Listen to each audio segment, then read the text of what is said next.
very end, I'll come back and share a few words. But open it up now if anyone wants to share something.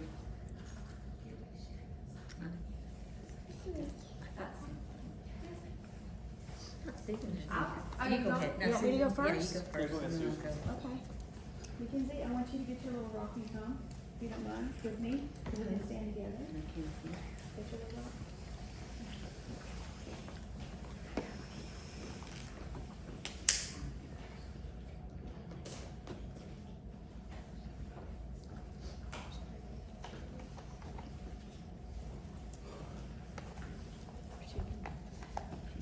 She's got something that she wants to share that was really special between her and Dan.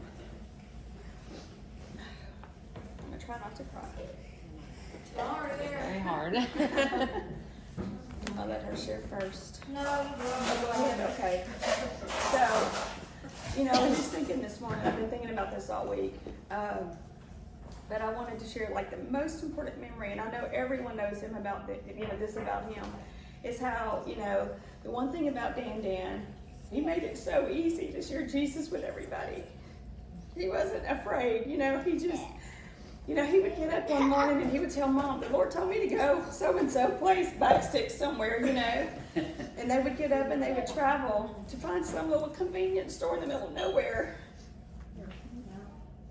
And they'd find that person that God was supposed to minister to, and they did this for years. Everywhere they went, they had friends. As a matter of fact, Chick-fil-A, they knew them. They go to Whataburger, they knew their orders when they walked in. All these people were their friends. They put out drinks for the garbage people, snacks, all the things that they did, just sharing the love of God. And, everywhere he went, he shared the gospel. And I was talking to his daughter, Sandy, the other day, and she said that I said, well, he was a pastor for 26 years. She said, yeah, but even for years before that, he was always ministering. And when he was a trucker, he was ministering. When he was a motel man, he was ministering. Just his whole life was all about sharing the gospel, and he was never ashamed. He was bold. I was thinking about that. I'm like, sometimes I feel like I'm supposed to say something, but I don't know that person. And I don't want to just hit them, bam, have you met Jesus or whatever, But, he found ways to share Jesus with people. Like he came up with the little yo-yo idea. And he just put on there, God put on his heart, what is your mountain? And he drew these mountains and he would hand it to people. And everybody, the Lord told him to hand it to. They had something going on in their life. They had something to hold in their hand to remember that God loved them, and to remember that, there was no mountain too big, And right now, the mountain that we feel is God. We've lost our grandpa, our father, because I was thinking about that today. Also about how when my dad left, my sisters and brother, we felt kind of lost for a long time. We didn't have a dad. And we always went to our dad for everything. When we needed advice, we went to our dad. And so it was like we were just we had a mother, of course, a wonderful mother, but we just felt kind of lost, And so when Dan came, I remember that in the very beginning, we weren't sure of him. Even though he was like my dad's childhood friend and my mom's childhood friend, he was saved in my grandpa's church. His wife was my mom's friend as children. We didn't know them, and we just wanted to protect my mom, and we didn't know who this man was that was coming into her life, So we were a little, we had kind of walls up and everything, and I was kind of a little resentful that he was trying to step into my mom's life, because we were very protective of her. And so in the beginning, him and I had kind of a little bit of a rocky relationship, because Bobby and I at the time were separated, and we were going through some, really troubled waters. But one day, God gave Dan a dream. And in this dream, God showed him, he told Dan, he said, I want to walk you on this journey, and I want to show you Susan's life, because I was living with my mom, and he was a little resentful of that too. He said, I want to show you Susan's life and, everything she's walked through, because I had walked through some troubled waters. I had lost my son as a baby. I went through a divorce with Danae's dad. I had gone through some stuff as a child from the time I was 9 years old till I was older. I had spiritual abuse from a spiritual father of mine, and it was very traumatic in my life, extremely traumatic in my life. I was also molested as a child. And so all these little things, it caused a lot of trauma in my life. And so I probably didn't even handle mine and Bobby's marriage always the way I was supposed to, because I was healing in my life. And so when God gave Dan this dream, God showed him all these things, and he told Dan, I want you to take care of her, and I want you to help her walk through this life. You're supposed to be her dad now. And so he was always coming to me all the time, and he would just speak over me and pray over me, and he would just encourage me all the time. And he really became the dad we didn't have. I could not have prayed for a dad that was more wonderful than Dan. Literally, it was like all the pain from losing our dad went away. And he was a wonderful grandfather and great-grandfather. He went to all our kids' games and everything they had going on. I mean, here they are in their elder life. Some of them truck driving. Mama's driving the truck. Mom's of a Dan. They're driving for years, and they're working nights and sleeping days. And so we had all these different years, of walking with him, but they always had time for every single one of us. And all of the, the couple hundred or 150 or so of Dan's family also. And God would give them all dreams about each one of us. When they were struggling, Dan and Mama, they knew it. They would know it, and they would text, or they would call someone and say, I'm praying for you, I'm thinking of you, what's going on? So those are the memories of just, being that figure that he stepped up and he took in our life. And I'm so very grateful, that he did that. And I also wanted to share a couple of funny stories, also of him and Mom. And so this is kind of funny. So when they were dating, they had a kind of a short, story of dating, but he came down here. He came down to have coffee, and his wife and my dad died in the same month, 4 years apart. Yeah. And so he ran into my Uncle Jim, which is my dad's brother, and said, I need to get in contact with Sue, Ronnie and Sue, and he found out my dad was passed away, and so he said, could I have Sue's number? And so eventually he let her have it, and they started talking. And so he asked Mom, can I just come have coffee with you? So he came. He stayed for a few days, maybe a week, maybe 2 or 3 days. Yeah. And so then he went back home to Oregon, which was a long way, 3,000 miles away. And he told Mom he was moving back here in a couple months. And so he didn't have anywhere to live. And so Mama was like, you think Dina would let him live with her? And I said, well, let me call her. So I called Dina. I said, Dina, do you think that Dan could live with you for, in a couple of months from now? And she said, sure, as long as it's a couple of months, give me time to get my house ready. And so 2 days later, he's on his way. 2 days later, we found out he's driving back to be with Mom. And anyway, that all worked out. But it was really funny. But another funny story, I'm going to tell this one on Rhonda. I don't know if she was 13 or 14, but that's when they were dating. And we were living with them at the time. And they were in the backyard of her house on Mama's swing, and they were making out. And Rhonda was standing there. We were just kissing. No more.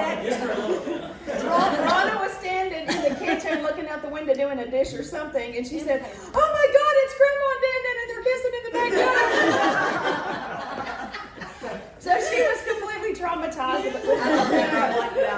She was completely, but that was so traumatic for her. That was her grandma, And then another really funny story that I just can't forget was that they snuck off to get married. And because they had 12 kids between them, Mama had 4, he had 8, they could not invite us to their wedding, even though it was at the courthouse, because it wouldn't be fair to the kids in Oregon. They couldn't come. So we found out, I don't remember how we found out the day they were going to get married, but we didn't tell them that we knew. But anyway, so Teresa, Dina, and I decided that we were going to sneak to the Brandon courthouse, and we were going to catch them getting married. So we snuck up there, and we were standing outside for like 30 minutes, and we saw his car in the parking lot, or so we thought.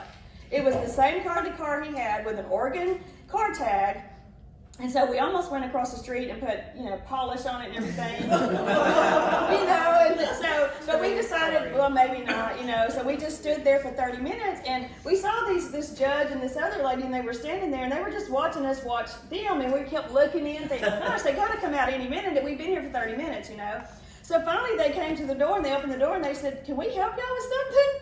And we were like, well, we're waiting for our mom, her and my stepfather, are getting married today, so we were trying, and they was, oh man, they left like an hour ago. Anyway, yeah, that's a true story. Let's see if there's anything else funny that and I just wanted to share this too.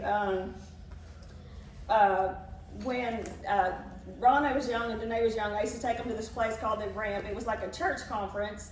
And so every month they had like youth conferences. And so I had a friend that used to take me every month. And then Mama started going because she couldn't go. And so Mom and Dan got married. And Mom was like, Dan, you need to come to this youth conference. So anyway, he came to this conference where there's like probably about 1,200 kids just worshiping God. And it touched him so much that he saw, it's almost like the seeds he had sown in a generation. He got to see that coming to pass as he watched all these young people worship God, and him and Mama became a regular part. For a little while, they would visit off and on at the Ramp, and I have such vivid memories of the joy of his heart being in his older years, seeing a generation of kids that love the Lord. Anyway, but that's what I wanted to share. Mackenzie has one little special memory she wants to share. Come on here, baby, with me. And tell them about the butterfly that you came in. He always told me about butterflies coming out of his house. I painted it a lot. Oh, she painted this and showed him, and he loved it. And she wanted to share that today. Oh, look at me. That's beautiful, Mackenzie. Very talented. That's it. Okay, that was it. Oh, right. Next.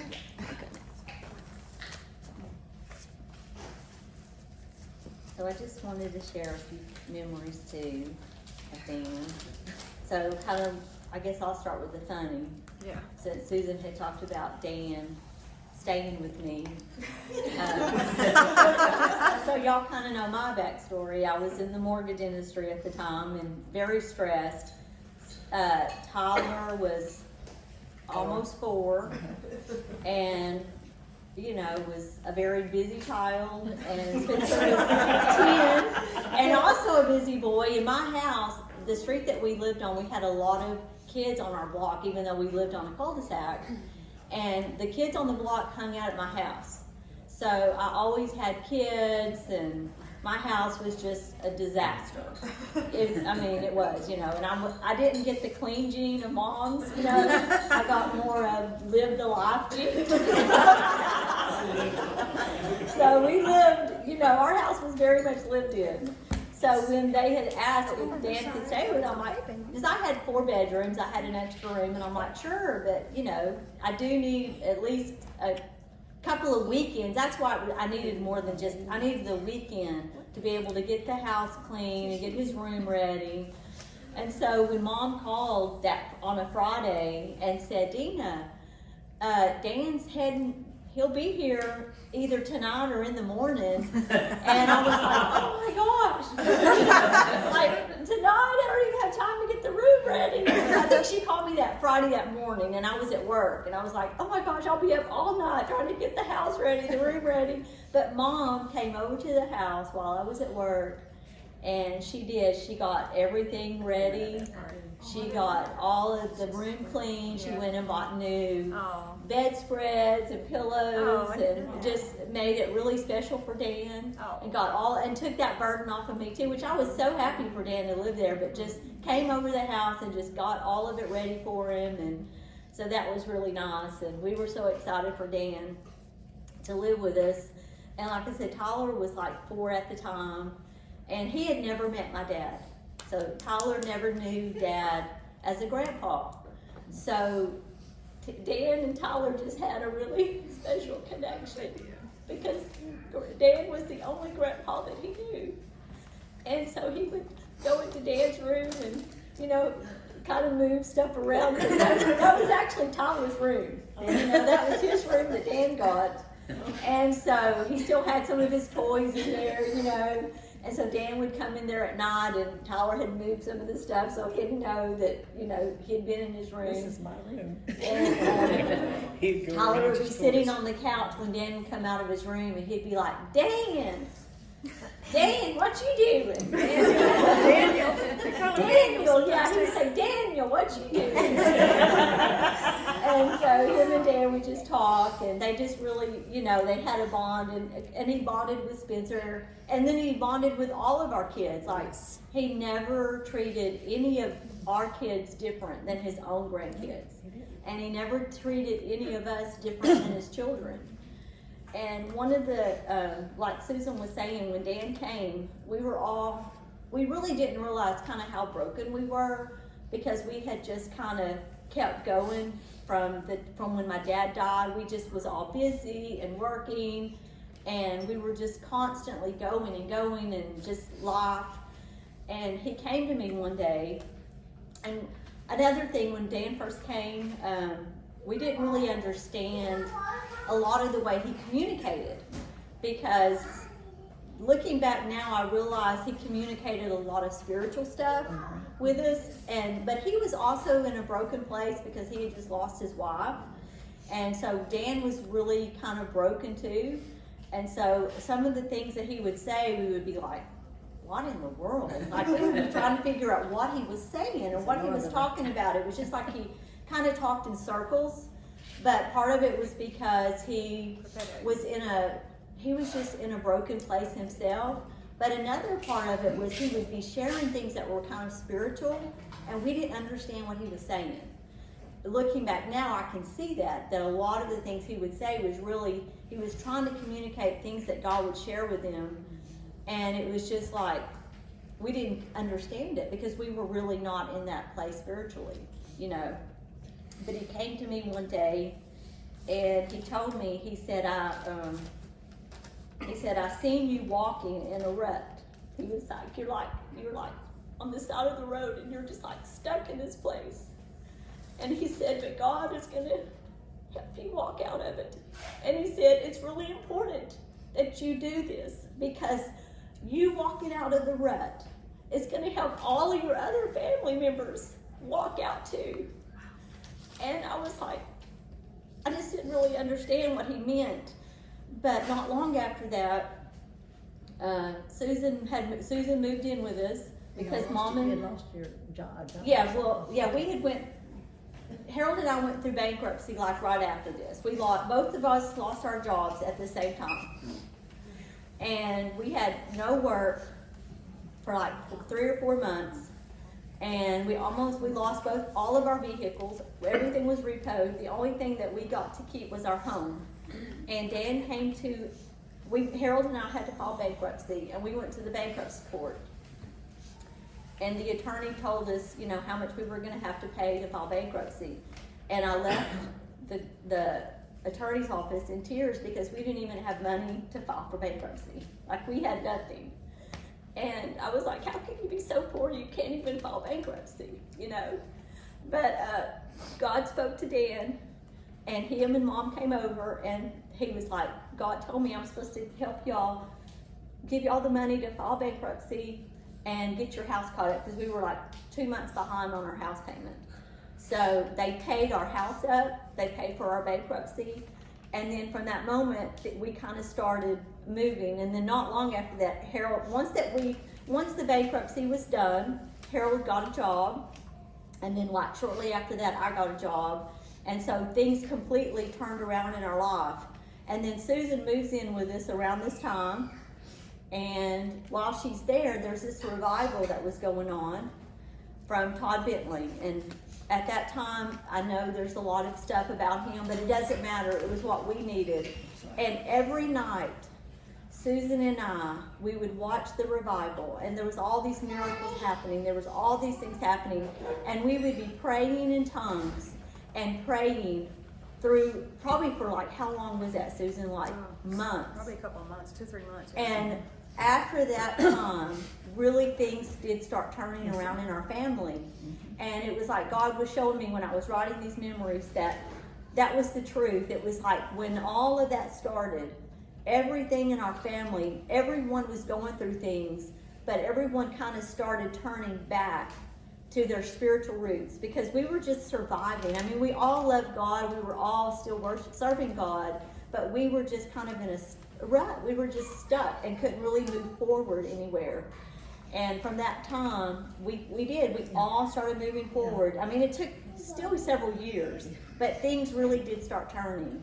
And so as I was thinking about that, I was like, you know, that was really one of the reasons why we had a hard time understanding Dan in the beginning, was because it was so many spiritual things that he talked about, and we just didn't really know what he was saying. But we grew with him, and he was just such a wonderful stepdad. Another thing that I wrote down is when the boys were sick, they would always go to Mom and Dan's house, and he would build stuff with them, build little birdhouses or whatever. At one time, he helped Tyler, who I think Tyler was like 5, build a wooden sword that was like this big, about that thick. And I go pick up Tyler, and he's got this sword, and I'm like, yes, let me take that. We're gonna put this up. I could just see him killing his brother with the sword. So I put that up because I did not want him to knock his brother out or one of their friends. I was like, yeah, you probably don't need this wooden sword right now. Let's put this up. But he was such a good stepdad. And this scripture is what came to me when I was thinking about this. I just wanted to say, I just wrote down, I'm thankful for all the prayers he prayed for our family, for all the prophetic words he spoke over each of us. We were so blessed for the 18 years that we got to be part of his life. And I'm thankful for how we treated our mom and how much he loved her. And he treated us all like his own kids. And he treated his grandkids. He loved us all the same. And now he is rejoicing with Jesus. And this scripture, I fought a good fight. I have finished my course. And I have kept the faith. And that was Dan's life. I mean, he fought his whole life, but in the end, he had kept his faith, which is the most important. Jesus. Ron, do you want to go next, or do you want me to? Go ahead, you can go. Okay. Oh, I'm gonna read mine. I'm a crybaby. Try not to cry. I'm surprised at how many things, though, that both of them said crossed over into mine. Okay. I probably should have gotten my readers for this. I was thinking about Dan and his tribe, as Susan calls us, the tribe of Dan, like in the Bible. Thank you. And how Dan was what tied us to the Leaton family. And he was the leader of our tribe. And I put Dan's tribe included hundreds of children, stepchildren, grandchildren, great-grandchildren, and even some neighbor children. And he loved us all, and we all felt that love. Try not to cry. I'll be honest, when he and Mom got married so quickly, I wasn't exactly thrilled. I had a lot of questions about Dan. I didn't remember him from childhood as my siblings did, but it didn't take long to see what kind of a man Dan was. There was never a moment, not one, where I doubted how much he loved Mom. He told her every day how beautiful she was, how adored, how deeply loved, but more than that, he showed her every day. In the small things, in the big things, and sometimes in the hilarious things. I mean, he let her dye his hair black. Well,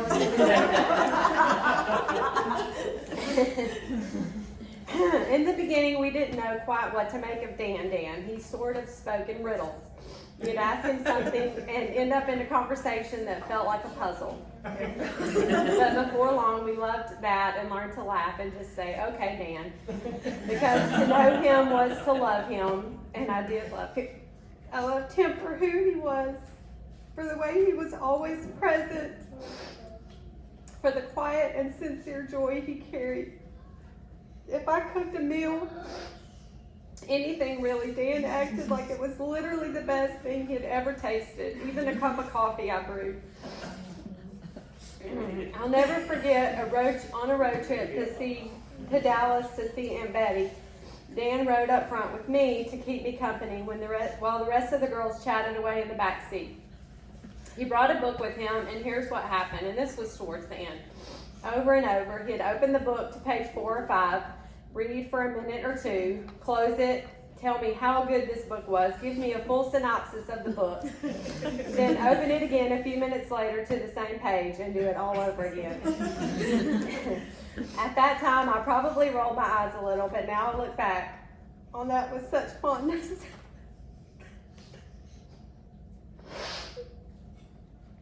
Sorry. Another memory I'll cherish forever was on one of our many trips to Starkville to see Shep. We were at the bookstore on campus, and across the street was the football stadium. Dan looked over and saw a huge picture of Dak Prescott and said, "Sue, look, that's the boy who plays for the Dallas Cowboys. Teresa, take our picture with Dak." Unfortunately, the sun washed Dak out of the photo mostly, but it didn't matter because Dan's smile in that moment, grinning as big as Texas, is what I'll always remember. But the most important thing to remember about Dan is this: he loved Jesus with all his heart. He wasn't in a hurry. If he met anyone, he was going to stop and share that love. He believed people were the most important thing, and he lived that truth every day. There's one word he shared with me over and over throughout the years. God told me, he'd say, "Chris is going to carry his family over the Steam Mountains." Mm-hmm. I didn't know what that meant. I recently looked up the Steam Mountains, and it turns out they're the highest mountain range in Oregon. And I'm still waiting on that trip.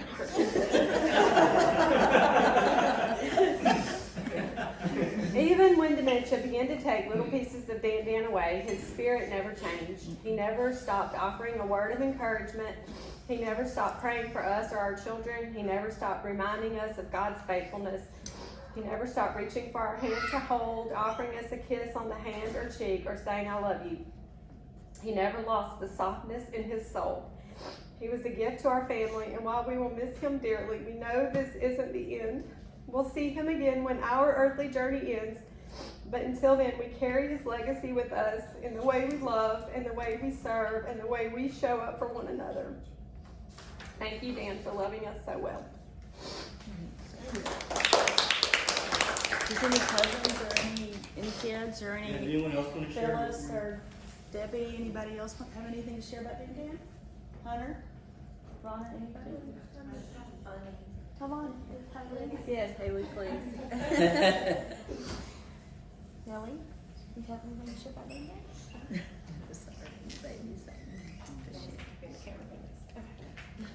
The first time that Mackenzie and Taylor were meeting each other, it was me, Mackenzie, and Taylor all sitting on the couch alone, and everybody else was outside or in there talking. And so I was trying to bridge the gap between them two and kind of carried the whole conversation.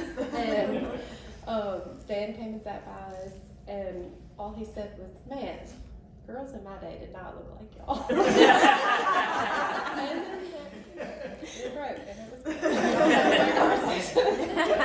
That's sweet. Thank you. That's sweet. I say, well, you the girl.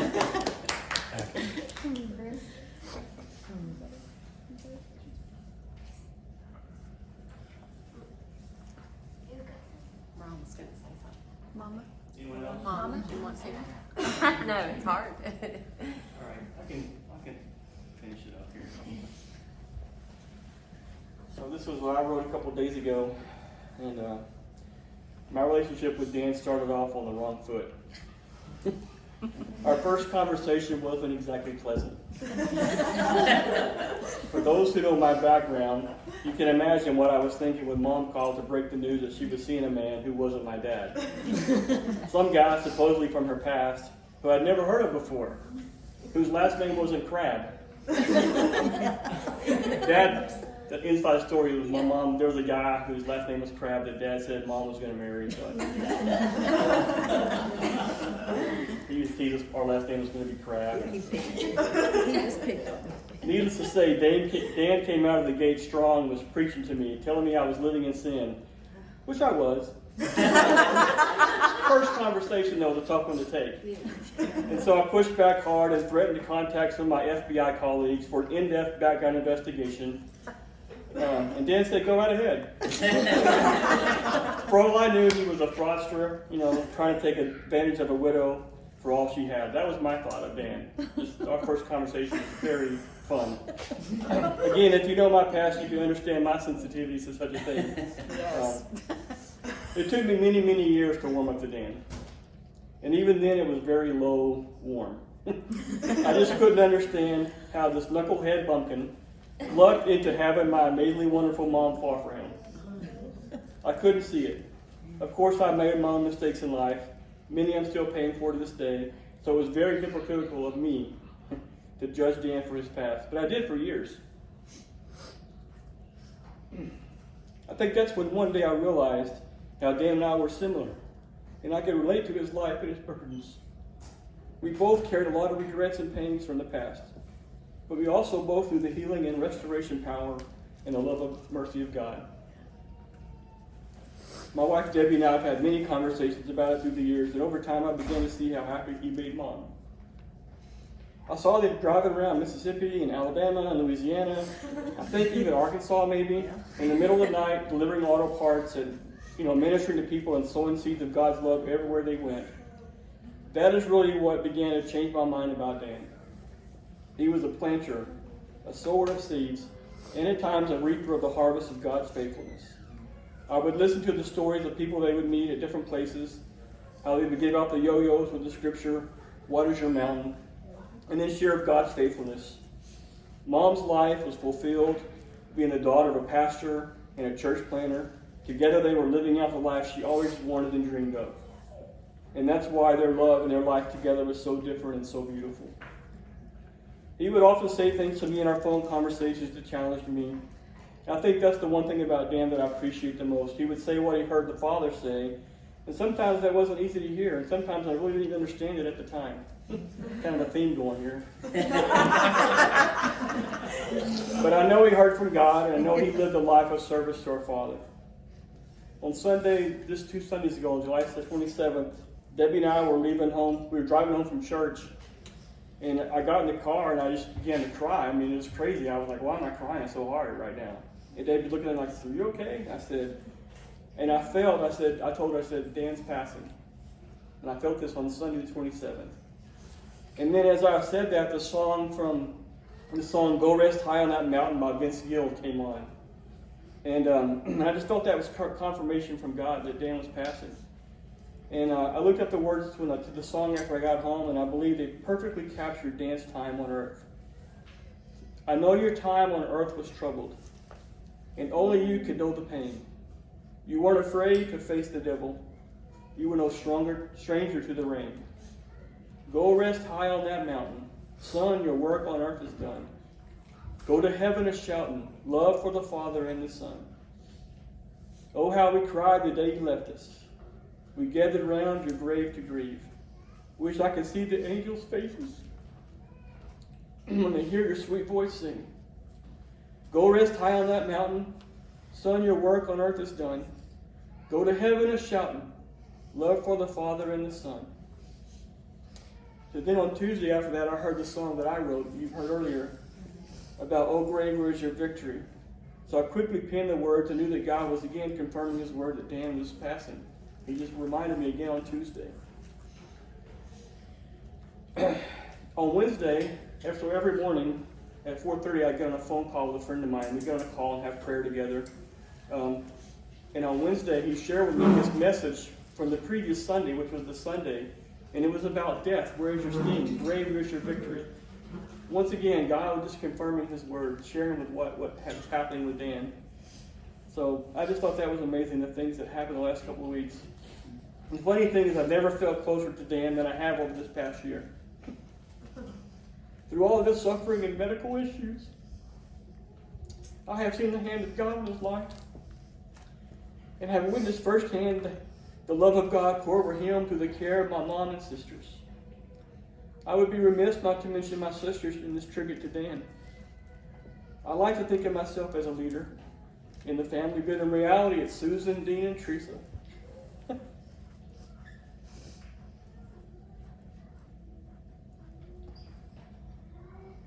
They are the three pillars holding us all up. In Ecclesiastes 4:12 it says, though one may be overpowered, two can defend themselves. A cord of 3 strands is not easily broken. This 3-strand cord represents the power of the Trinity and is often shared in wedding ceremonies. But I think also clearly depicts the power of their love for our family. We're all here today because of those 3. And they showed great love to Dan over the years, and especially in his last days. I want to thank and honor Bobby, Harold, and Chris for supporting them through everything.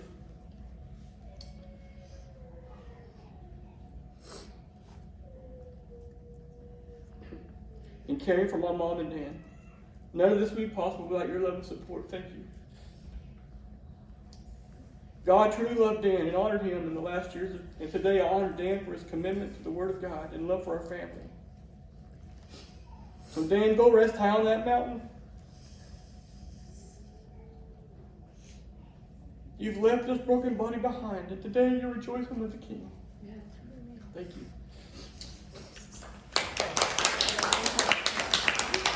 I know we played this song at the beginning, but I want it to be on the end of his video for his family that are watching, and that we're going to put on his YouTube channel, so he'll have it there for them to see it.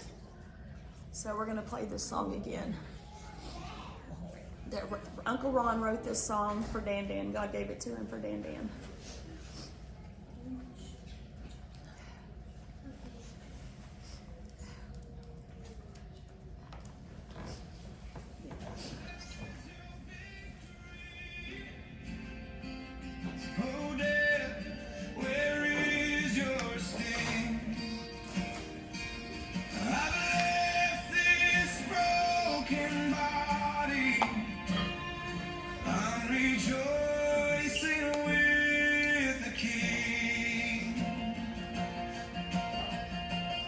Rejoicing with the King.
playing his banjo.